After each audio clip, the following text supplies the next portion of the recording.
خب خیلی از دوستان و عزیزان درخواست داشتن که جلسات حضوری شما کجا تشکیل میشه، کجا میتونیم حضوری این چهره ماهی شما رو ما ببینیم، بالاخره از وعظای شما استفاده کنیم، تو زندگی بهره مند بشیم. خوام آدرس ها بدون بدم، بالاخره یادداشت کنید یه جا، یه مقدار آدرس ما کم مینی کیفیه دیگه که راحت تر بتونید پیدا بکنید اینا. منم سعی کردم توی یه بیت شعر آدرس رو براتون بگم که تو خاطرتونم بمونه. آخه آدم عموما آدرس ها یادش میره، شماره تلفن، آدرس ها، این چیزای خود فراره. اما خب اگر یه مقدار نبوغ توش به خرج بده این هم میشه تو ذهن میمونه.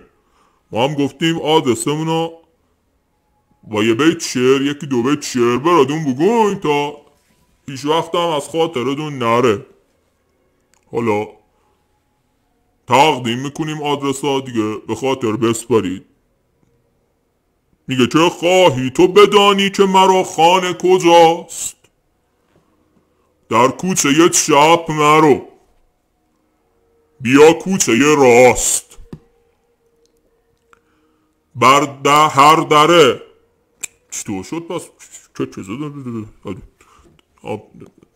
میگه بر هر در خانه ای که چونت برخواست، شلوار بکن درا همان خانه ماست. دیگه یه حسابی رو کاردون بکنید ببینید که دیگه کجا اون اتفاق میفته و همونجا خونه موه. آره منتظر قدوم سبزتان هستی.